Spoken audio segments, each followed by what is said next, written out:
BSides Tampa 2025. You're in the leadership track here.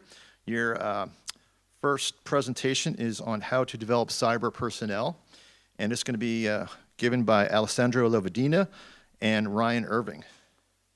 Alessandro is a third-year computer science student at USF. He's originally from Italy, and his main interests are cybersecurity and AI. He works at Cyber Florida as part of SOCap, the Security Operations Center Advanced Program, and was recently promoted there. Additionally, he's interested in rockets that go multiple thousands of feet in the air. Ryan is the SOC manager at Cyber Florida, and he's been in information cybersecurity for over a decade in various roles at Hillsborough County and at JP Morgan Chase. His specialty is digital forensics, and he holds a master's degree in digital forensics from UCF and various other certifications. Please welcome our speakers.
Well, yeah.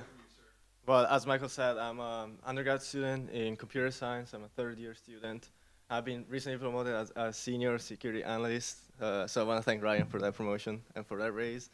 I'm also hold a position as an executive officer in a student organization. It's called Society of Aeronautics and Rocketry, and that's where I make rockets. So that's where I code rockets and make software for them to just deploy stuff, do stuff in the air, like NASA does.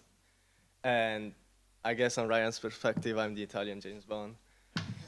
I'm not sure why. I think it's the glasses. I changed them, so. He's the Italian James Bond for us because he has created a lot of tools to help our stock about it. So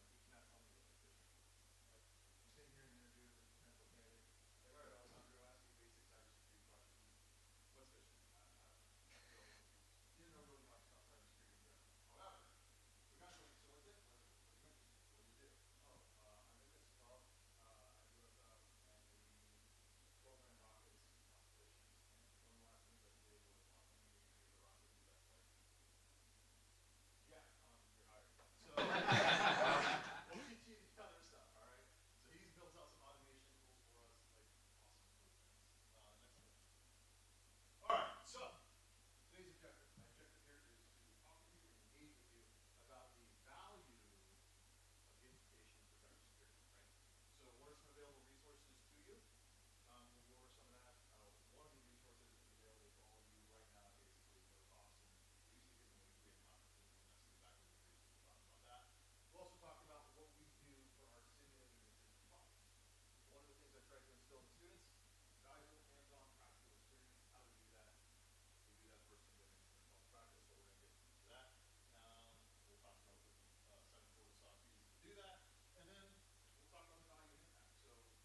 Check, check. There we go. All right, no problem. I'll talk away from it. Apologize for that. So yeah, we want to increase the engagement, right? We want to get our professionals engaged in practicing how they fight, all right? This will improve their knowledge retention.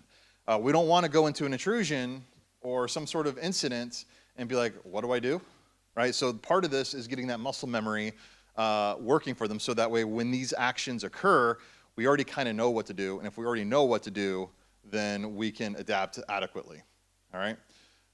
Enhance practical skills. We want to give the tools and abilities and methods to our students as well as to your potential employees to essentially work with the tools they have or learn some methods with similar tools to execute these certain functions. And we want to, of course, be cost effective of what we're working on. We want to consider the cost of those sorts of things, and we'll talk about that a little bit. And we want to obviously overall improve our security posture. So if we're able to do cybersecurity better in a training environment, and so when we get to the real thing, we'll be able to improve our organization, companies, whatever, security posture, and be more prepared. Next slide. Who here has heard of Backdoors Breaches? About half the room, put the hands up in the air.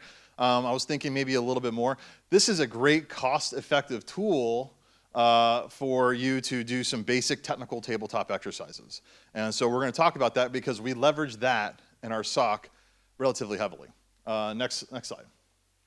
So what do? It's engaging interactive. It encompasses teamwork. And to give you an idea in a nutshell how we set it up, we have a team of analysts. We typically do teams of 4 or 5. And if we have more than that on a day, we may break it up into 2 teams into 2 different sessions. I'll designate one student as the incident lead, so they're the person responsible for making decisions, because at the end of the day, someone has to make a decision, right? We can't just all just kind of powwow, we should do this, that, or the other thing, and no decisions are actually made. And then they work together with the procedure cards and things like that, and we're going to talk about how that works together. But at a high level, this will help in their decision-making process and give them the critical thinking skills, and will help develop what I've kind of coined and like to say is conversational cybersecurity. My goal for all of my students to walk out of the SOCap program is to have this conversational cybersecurity, and what that means is they may not know all the buttons to push, they may not know every single aspect of how something works, but they should be aware enough of what's going on to where they can either push the discussion forward with their own thoughts or ask relevant questions so they can have a better understanding and push the discussion forward. All right? So that's the ultimate goal of doing these Backdoors and Breaches exercise. It gives them better contextual awareness, helps them have a better understanding of cyber concepts, and we'll give them better overall understanding. Next slide. So how to play, in a nutshell. And if you've played this before and it's a repeat, I apologize, but I think it's important to do. Okay, essentially you have an incident master. Typically that's me. I'm the moderator. I typically will say something, all right, it's a sunny, shiny day at the Cyber Florida SOC, and we get an alert from this XYZ domain with a potential binary, and we're unsure about it. What do we do, right? So I'll kind of start an incident like that. They will have procedure cards that they get to pick certain access from, or certain actions from, like reviewing firewall logs, reviewing memory, doing endpoint security. Perhaps they can isolate host, do things like that. But essentially, my incident is created from these 4 cards up here. We have an initial compromise card, we have a lateral movement and escalation card, and we have a persistence card as well as a data exfil card. And I kind of chain together this scenario, usually off the top of my head, as far as what's happening, and kind of lead them toward these answers so they can pick the correct procedure cards, which tells me, which do I flip if they pick the correct one. Next slide, Alessandro. All right. So in a rundown, they basically have 10 turns to figure out the incident. This is essentially how the board looks, and you're looking at an online version. You can do this for free today. All right, this is the online Backdoors or Breaches version. We do it over Teams, we do it in person, we do it with the physical cards. So they will essentially say, okay, we have our 4 established procedures. That just means they get a +3 modifier. You're like, +3 modifier on what? Well, this plays like a light Dungeons and Dragons style game. There's a D20 involved, and D20s are fun. And I don't care what anyone says, that stuff is fun. All right, so they get to roll a D20, and if they get anything that's 11 or higher, then that's considered a successful roll. So on the established procedures, if they roll like an 8, well, +3 is 11, that's considered successful. Anything less than 11 is considered a failed roll. So what we'll do in either case, if it's a successful role, and like let's say they picked firewall logs, I might say, Alessandro, you were successful with your firewall log review. Why was that a good pick?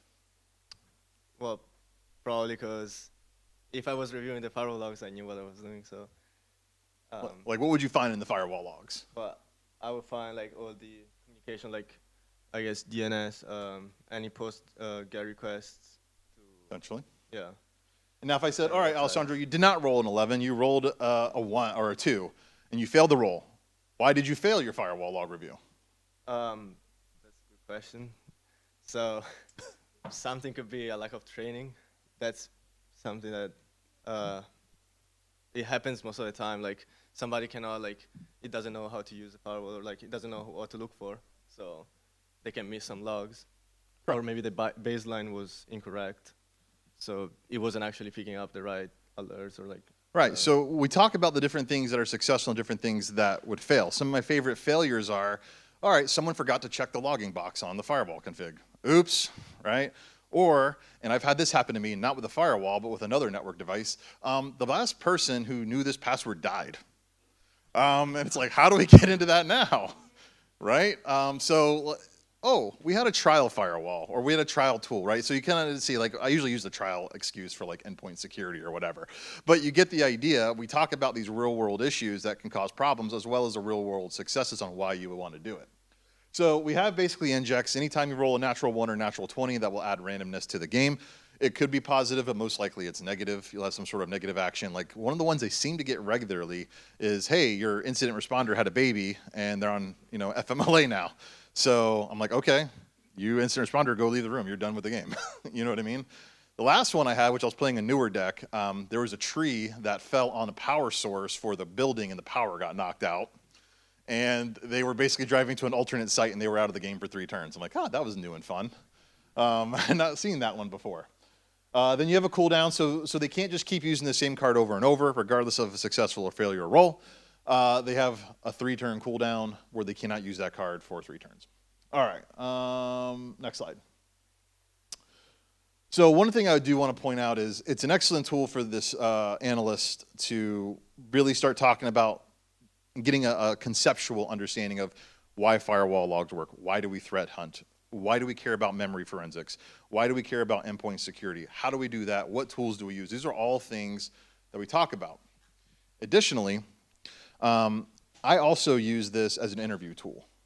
So when I interview candidates, I have 2-round interviews for student candidates. I have a brief phone interview, 15, 20 minutes. Do we like the candidate? Are they good? Are they using ChatGPT to give me answers, which has been happening often now, in case you're wondering if you're a hiring manager. And then if they move on to the second round, the Backdoors and Breaches is their second round interview. I will sit them down and I love it. Like Alessandro came in a full suit and everything, tie, and I'm like, all right, we're gonna have this interview. It's very laid back. I have no idea what questions I'm gonna ask you, right? At the time, I always kind of did the random incident on my own. Now I kind of pre-make my incident and I make the incidents the same for all the candidates just so I don't have to keep making new scenarios myself. But it allows me, and I had my HR sitting in with me, and we were seeing how it went. And my HR told me, Ryan, I really like this interview because we can ask questions, or we can see the answers to questions like, tell me about a time when you didn't know something and how did you find the answer to it? Without asking that exact question, because we're asking these questions and they really don't know. Oh, also, I bring in support analysts. So I bring in students who are already hired and they act as a support. So I say, this is your team, candidate, you're the incident lead. Use these guys or gals how you see fit. Ask them questions and bring them in. I get to see how fast they ask questions. I get to see how fast they make decisions. I get to see if they use their team or not. And most importantly, there's actually one student candidate that I had, very smart, knew his cybersecurity stuff up and down, did not take feedback from team or even myself. Do you think he got hired? No. So I got to see all those behavior things. The truth of the matter is I really don't care how much they know about cybersecurity or how technically apt they are. I really don't care because they're students, number one. But number two, I really care about that personality skill. What personality traits do they have? How well do they work as a team? Are they going to work with our culture and things like that? Alessandro, any comments about your experience in Backdoors and Breaches? Yeah, well, when I first went for my interview, I was super prepared for like answering all these possible cybersecurity questions. especially since I didn't know what phishing was for my first interview. So after that, I was like, okay, I got this. Went with a full suit, but I saw Ryan just sitting there with these cards that I've never seen before. I was like, okay, I never seen this in my experience. But overall, it was like great because I actually thought about it, and I was like, since I don't know much about cybersecurity, at least I can show my like problem-solving skills because I know like I have them. I have these skills, and it was like thanks to Ryan, thanks to this method, I was able to like show how I could like problem solve and how I could work with other security analysts that were working there at the time and how we fit in the team. And also from the perspective of like helping other people in their interview, I was able to see like, okay, so how do they other people approach the same scenario that I also went through, or how, what do they do different, and are they more experienced than me, and what could I been doing different, so stuff like that. That is like, it makes you reflect. So I think that's really important. Oh, it'll make me feel like I'm doing an okay job at work. Thank you. I appreciate that, Alessandro. All right. So let's move on from backdoors and breaches. So incident response, hello, my name is. So I really like this meme because this meme was my day when I worked at the bank. I walked into the bank I was working at and I was like, oh man, like it's so early. I just need my coffee. I haven't even eaten breakfast yet. And they're like, Ryan, you're now incident lead for this incident that just occurred like right now. I'm like, what? Like, yeah, talk about existential crisis. Like, we want answers and we want them now. And I'm like, I don't even know what host names or IPs are compromised. You haven't given me any information yet. You know what I mean?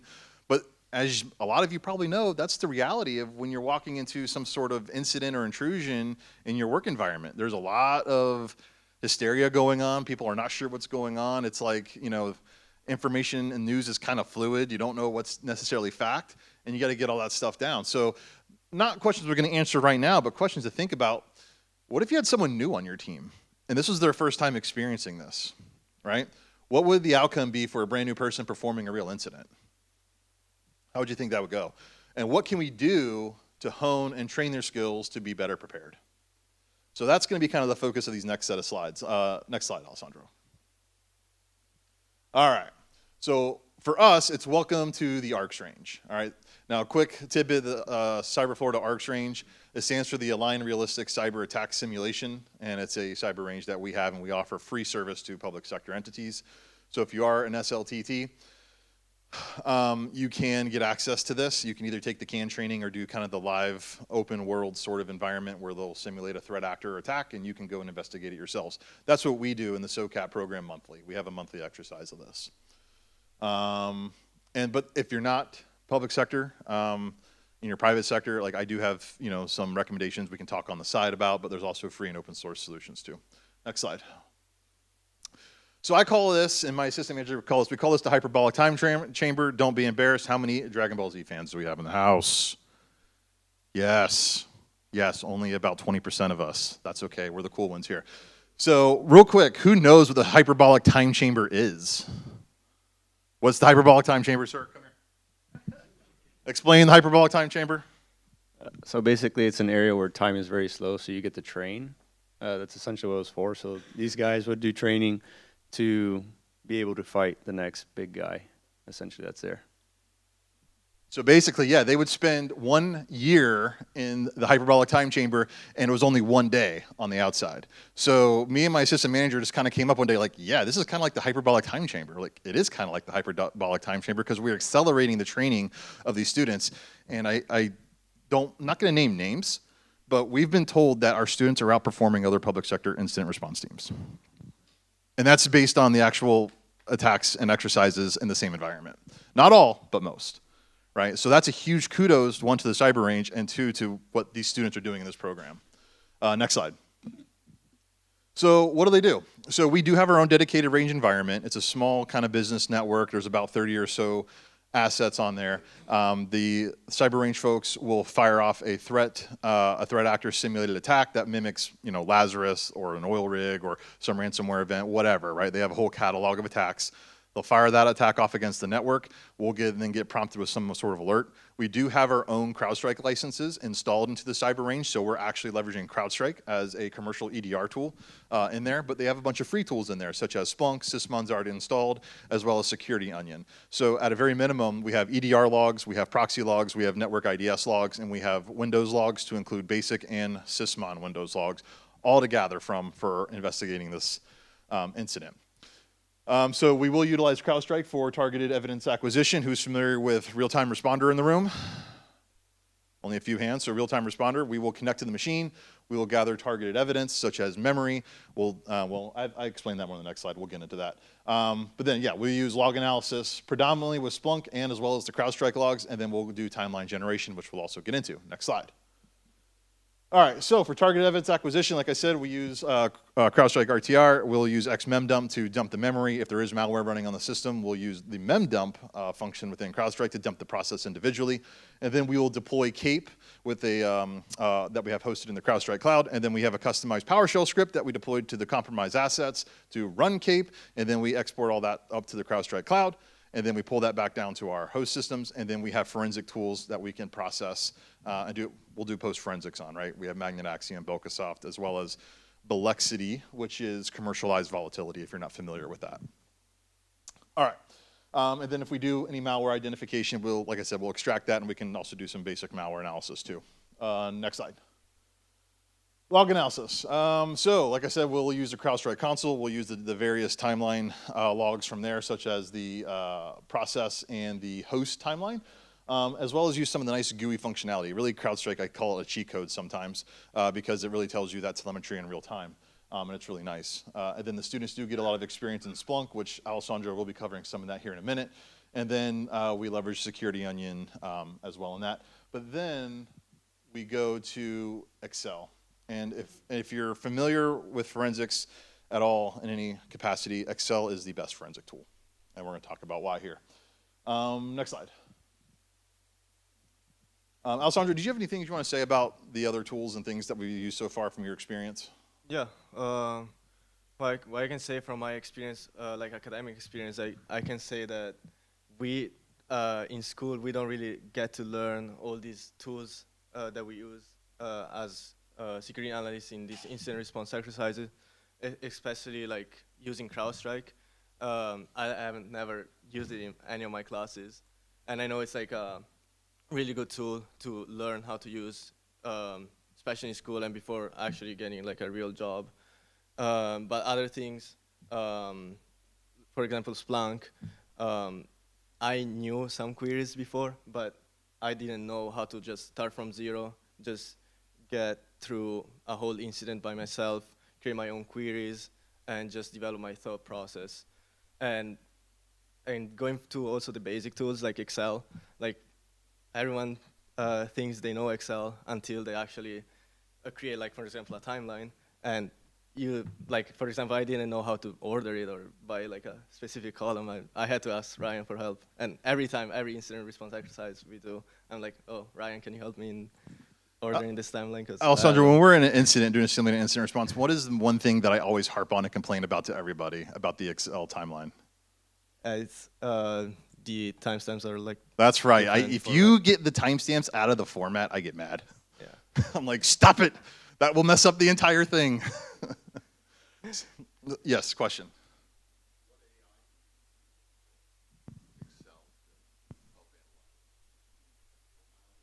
Nope. We're just doing it. We're just doing it. Now, if you do want to talk about AI on the side, Alessandro actually did have an AI project where we imported our own cybersecurity LLM and we created our own offline chatbot for cybersecurity.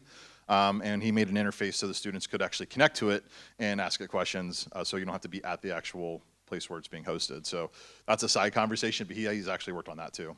So right now, not really using AI for the timeline generation or anything like that. Doing it manually, which learning how to do things manually is the good way, because then when you do get to automation, then you can be like, hey, that doesn't look right, right? So timeline generation. So what we do is we take CrowdStrike. We take the stuff from our proxy logs in Splunk, our network IDS logs in Splunk, our Windows logs in Splunk, and we take all that evidence, we find the key artifacts, right? and then we put them in this timeline, and we aggregate them in a chronological order, because then we're able to see the story of what is happening, right? We're able to see, okay, we see this user, they clicked on this link, we see a GET request to this domain that's getting this weird binary. We see the binary execute. We can see execution in CrowdStrike or prefetch files or some other source. And then we see, hey, just moments later, a connection to another weird domain. And now we see regular connections every 15 or 30 seconds to that domain. And then, oh, there's a post in there every once in a while. These mean bad things are likely happening. All right? So, Alessandro, what do you think about timelines from your perspective? I think it's really like, the first time I saw them, it was a little confusing because it was like 300 logs, everything together. But after you look into it a little bit, you can kind of see, okay, you can see the initial compromise. You see, okay, that's how they got into the system. You see all these other proxy connections, everything that was going on during the incident. And so you can kind of get a full story of what actually happened throughout this full attack. So I think it's a very useful tool to use. Especially when you're working with like a team and everything is pulling data from different indexes on Splunk, for example. I think it's like a great summary to make everyone understand what's going on. And one important thing to keep note of, this is not an individual effort. Like, we're usually in teams of 5 to 7 when we do these at minimum. So this is a multi-team effort where we're delegating, usually a student is labeled the incident lead, unless I have like all new students, and then me or my assistant manager will be the lead. But we try to make a student the lead. So that way they can get used to being responsible for decision making, assigning tasks, figuring out workflows, and they'll tell me what to do, right? And then I'll ask them questions that I might know the answers to, but I want them to get there, right? So this is definitely a team effort. Next slide. So why do we do it? And I'm already kind of getting to that. It's to give the real hands-on learning. They leave the hyperbolic time chamber much better than they were before they did the incident. And by the way, we do these in 4-hour blocks once a month, usually from like 10 to 2 or something like that, right? So they come out with a lot more knowledge in an accelerated format that they wouldn't get anywhere else, I would dare say, because I don't really know of many places that is doing this sort of activity. They get practical skills needed by organizations like you guys, right? They're getting experience with CrowdStrike, they're getting experience with Splunk, they're getting experience with methodology and approach, and that's really the most important thing, methodology and approach. If you learn a methodology and approach, you can take that to any tool.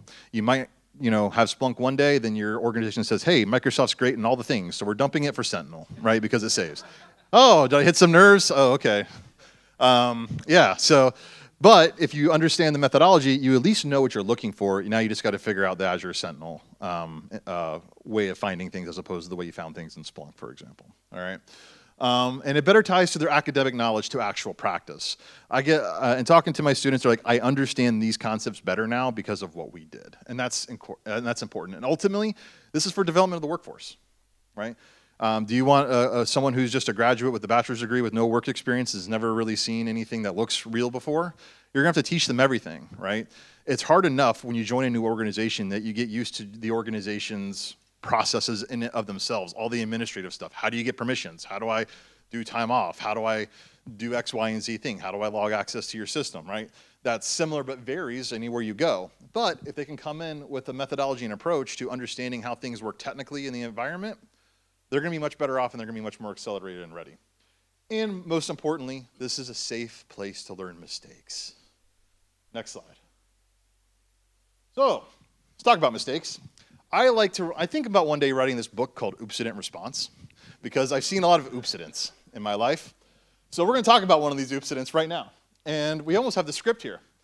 Hey, Alessandro, where are the memory images? Well, Ryan, I saved everything on a folder on Teams, I'm pretty sure. Excellent. Did you save the Cape report anywhere? Try checking your bin, aka recycle bin. Oh, yeah, okay. That's a good idea. I'll get back to you on that. But honestly, the bin was empty, and I already knew that. But I was just trying to save up some time and thinking of what I should have said to Ryan. So he was concerned because he didn't have it. He was like, I'll just tell him that even though I know I don't have it to buy some time. I love it. All right. Meanwhile, still not knowing anything. Hey, Alessandro, any updates on where those images are?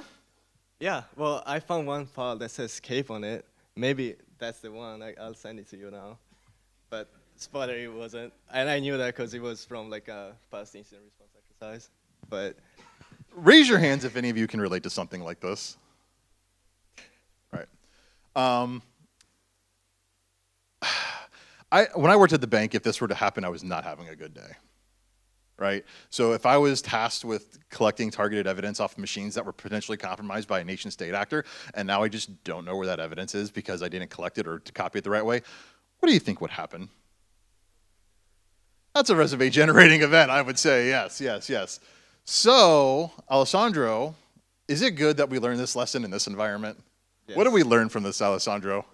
Well, we learned that even easy tasks like this should not be like underestimated, and especially when stuff is like temporary, because this like CrowdStrike, for example, has like a 7 days period of like after 7 days it expires. So we were like trying to make like a tutorial for other SOC analysts on how to extract memory, and he was actually making a recording and everything when he asked me all these questions, and I was trying to make up for it somehow, but it didn't really work out. But like it was a safe environment, so nothing actually happened after because it was just an exercise. Yes. That's the good thing about it. Alessandro was not fired. In fact, he was eventually promoted. And in the CrowdStrike cloud, I don't know if there's a different tiering, but we only have 7 days of retention. So after 7 days, that evidence is just gone from their cloud. You know what I mean? So good place to learn this. And I love that Goku meme. I didn't save the samples, check an empty bin. That's just ridiculous. All right. Next slide. All right, incident number 2. Alessandro, why don't you talk about this one a little bit? Yeah, so this other incident is something related to like the time zone of the logs. So in our incident response exercise, we use different tools. We use Splunk, we use CrowdStrike, and all of them have different time zones that you can set depending on like your user preferences. And before the incident, we actually all agree on using a specific time zone, usually UTC, and that's what Splunk has. However, we found out that CrowdStrike resets their time zone to Eastern time. So every time you open a new tab, you have to put it back to UTC, or else you're gonna see everything shifted by 5 hours. And what happened in one of our incident response exercises is that I was looking into CrowdStrike. I didn't set the right time zone, and I just extracted all the logs from like, I think it was the Windows logs, and I just sent it over to my coworker, just telling him, oh, you should review this. It probably has some interesting stuff. And they've been looking at that stuff for like more than half an hour, and they didn't find anything. I was like, why? What's going on? And then I found out on this, as you can see in this little image, that it was set to Eastern. And so I set it back to UTC, and then that's where the actual logs came out. So this is something that I learned from these exercises, and it's something I will not repeat, especially when it's like involving other people and wasting other people's time. Yeah, so like on that point, like he was sweating bullets in both of these. And so I just wanted to say, like, imagine, again, if this was like your real job, like you were working for because like you're interning at Bank of America, right? I don't know exactly what you'll be doing at Bank of America, but let's say you're doing this sort of work for them. Like if you were to do that, like that would be a much more, I think, heart palpitating situation than doing it in the SOCap program where we're doing a simulated, non-real attack, right? So it's good that we get, oh man, I really need to make sure that UTC is checked because CrowdStrike likes to default to that to Eastern for us, right? Go ahead and next slide real quick, because I know our next slide's about this too. Now, this is a little bit of an eyesore, but Alessandro, go ahead and point out the differences here that you identified. Yeah. Well, I just want you to focus on like the daytime column. So you can see that some of the events at first on the first piece of the timeline are like happen on the January 23rd, 2025 at 7:57 p.m. And these logs are all related to the second piece of the timeline. But you can see that like right after a minute, like it goes from 57 to 58, which is like, it should be the same time, but it's 5 hours behind because it's at 2. So this actually happened in exercises, and yeah, it can also happen in real life. Yeah, so funny enough, this exact situation happened to me while I was at Cyber Florida helping out. Let me make sure they're not here real quick. Yeah, okay, I don't see them. We were helping out another SLTT with an investigation, and they actually sent me CrowdStrike logs as well as some other logs, and I'm looking at the investigation, I'm like, something's not right here, what's going on, guys? And eventually I figured out, you sent me these logs in UTC, and this evidence was that we also collected and did was in UTC. However, your CrowdStrike logs are in Eastern time, and so it's not lining up. Not only is it lining up, it misses the complete window of investigation that you actually care about. And not only that, as you were probably well aware, unless you have a lot of money, your default CrowdStrike telemetry, I think, is about 14 days. And now we are outside the 14 days. Ouchies, right? We just had some major oopsid and ouchies with that. And that was a real investigation that we were helping an SLTT with, SLTT out. And I'm like, well, sorry, I'll put as a finding to keep same time zone because that's the finding here. But this is good for them to do because, you know, like typically like where I work in the public sector, like we deal in Eastern time predominantly, right? Why do I use UTC? Well, I have a lot of formal forensic training, and if you've had any formal forensic training, UTC is like the only real time zone.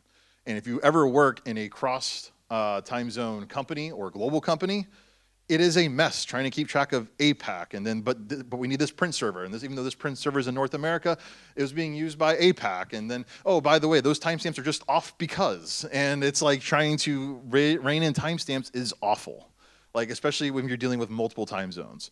So we just keep to UTC because I think that is a good, fair practice, and most of these students are going to be going to places that are likely crossing time zones.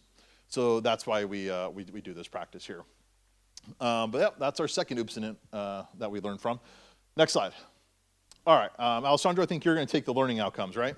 Yeah. So some of the learning outcomes that I've seen from like these two incidents is, for example, like double, triple check that we save all the data somewhere safe, and it's actually there. Something else is actually like taking a break and check that everything looks fine, because after some time that you're like there for like an hour, even just an hour, but just looking at those 200 logs all together, trying to make sense of them, you just need to take a break and then just come back and make sure that everything is good. Another thing, of course, as I said previously, is to not underestimate a task that seems simple, and also make sure that everyone is using the same time zone. Fair. And so I'll talk about safe environment, and I know we're wrapping up here, so I'm going to go through this a little fast. It's a great place where it's acceptable to make any kind of mistakes, right? So because we're making these mistakes in simulation, and we felt this little bit of pain now, in a real situation, a real intrusion, hopefully that same mistake will not be made, and if it is, there will be much more pain involved. I think we all can agree to that. And practicing the same tasks on realistic settings, right? We want to get that muscle, that brain muscle primed, because when we get into an incident, we don't want to constantly have to think about everything that we're doing. We want to be able to, okay, I know I need to go get this. I need to get these logs. These are the tools I need to do to get this. And practicing that in a simulated environment is just going to help that for when you come to the real thing. All right? And then, you know, nothing will replace real life experience. I will say that. Nothing will replace a real scenario. Nothing will replace a real intrusion. But how can we get to the next best thing? And that is where the simulated incident response, in my opinion, will get you to more experienced security analysts to where they'll be more prepared and more ready for that real life action, that real life intrusion. Next slide. Go ahead, Alessandro, real quick. Yeah, so why is this important? So we get, from the point of view of a student, we get to learn like tools like Splunk and CrowdStrike, but the most important thing is that we actually learn and develop our own thought process, which is very important because from the academic perspective, you don't really develop anything like that unless you get the actual experience. And for example, I have some images here of like a template that Ryan created for us of some specific queries for Splunk.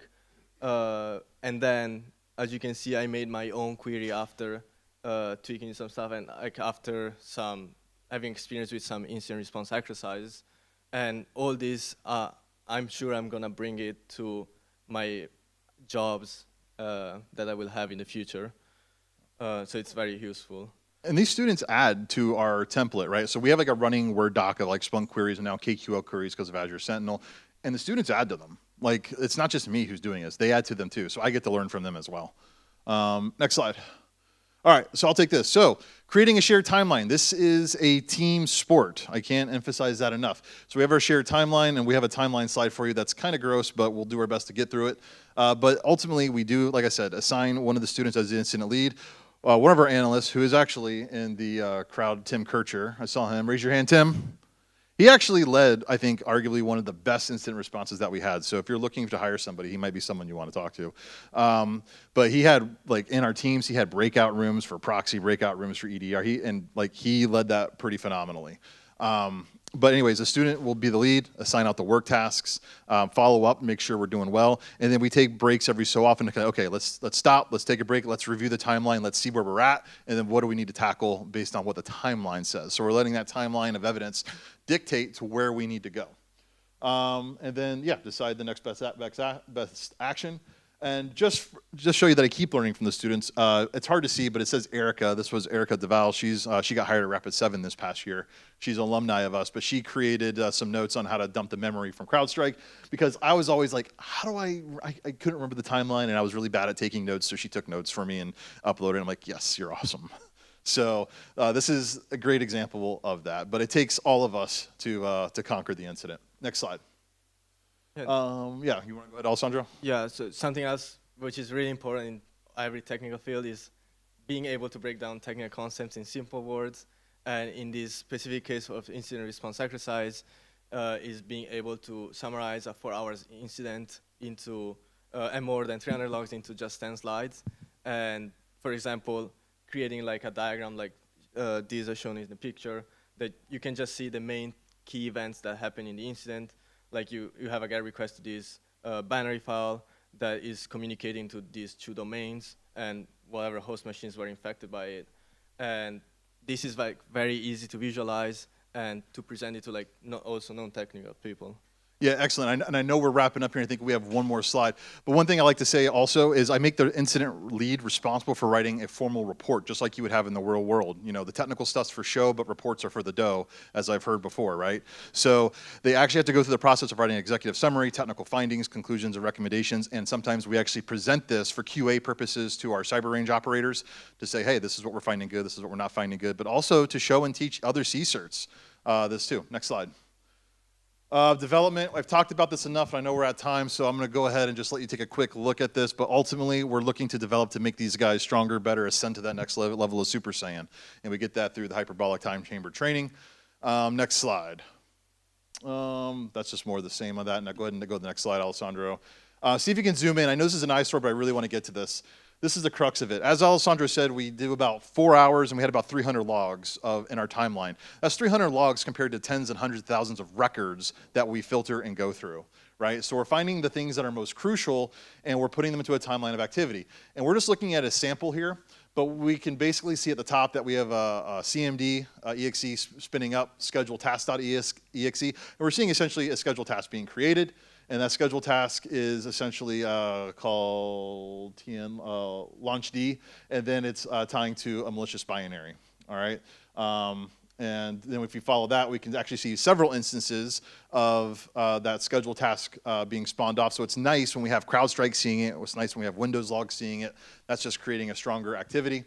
And then we can actually see what looks like this hs.exe spawning or executing on the system, followed by now we're seeing post actions from that compromised asset to this blah, blah, blah, blah, blah, .xyz domain. It's a little bit hard to see, but there are slides, and you can definitely review those. Further down the line, we can also confirm hs.exe is running, followed by tasklist.exe, systeminfo.exe, and then eventually we see a PowerShell command that's doing a git include recurse on app data folders, and I'll just tell you, it's basically doing reconnaissance at this point if you haven't figured it out. But it's basically identifying what processes are running, what's the system information, what files can identify, and then it's actually trying to exfil that content out of the system. And that's just a sampling of the timeline. If you actually look at our whole timeline, you would see the initial process of phishing email or drive-by download to binary running to initial access of the command and control, et cetera, down the line. So this is what the students are working on. I think this is our last slide, right, Alessandro? Yeah. So go ahead and go to the next one, and we do have some references. Yeah, that's just Backdoors and Breaches for your reference if you want to know how to play that. And then next slides are just about Cyber Florida, but I can answer those questions on the side if you have any questions for us. That's it. Any questions from the group? One. Mm-hmm.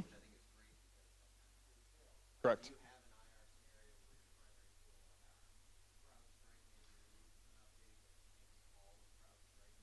That would never happen. That would never happen. So to answer that question, we actually did have some incidents where, like, I didn't get I knew it, they fired the attack, but I'm like, why didn't I get any CrowdStrike alerts? So we had to basically operate without CrowdStrike telling us what it was, and it was actually some filtering issues on their side. That's why it didn't alert us or like pop up to the dashboards or anything. Yes, question. For a company in the private sector where you just have so much more day-to-day, maybe stuff in the organization that you have to get done, not as much training, what would you advise, like hours in a typical 40-hour work week to dedicate to some sort of like training? So I'll tell you my experience back when I worked at JPMC. Now that I'm not there, I could probably talk a little more freely about it. So that's a problem you're going to have anywhere, right? So as with anything, you have to ask the question, is training a priority for the organization, right? And I think initially you'll probably say, there'll be a lot of answers, well, you know, we got these other projects, these other priorities. I promise you, because this happened, when you get into a real incident, a real scenario, and nobody knows what the heck they're doing, and you're like, why does nobody know what the heck they're doing?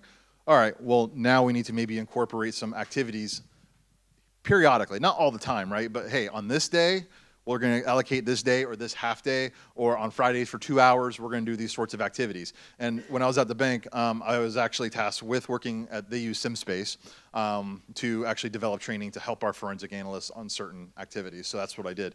They at least saw it important enough to at least start that activity and train, because there were gaps in that. But like, you just can't have people constantly working without any professional development because they won't grow. Any other questions? Yes, sir.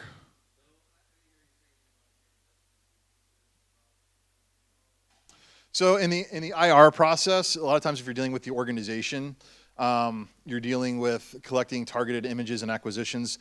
If you're actually going to go and actually seize the box, we have talked about chain of custody. We have done some investigations where chain of custody would and should be required. But in terms of incident response, that's typically not done unless you're dealing with like an insider that you think is going to go criminal and things like that. Like even at the bank, like we would just collect stuff remotely and have it. But if we needed to actually obtain the asset, which very few times we actually did, we would either go and seize it ourselves, or we would have it white glove delivered, which is a very expensive process to get us so we could maintain the integrity of that asset. Typically for the incident response, no, but do we talk about it when we do other forensic investigations? Yes. I saw another hand up. Yes.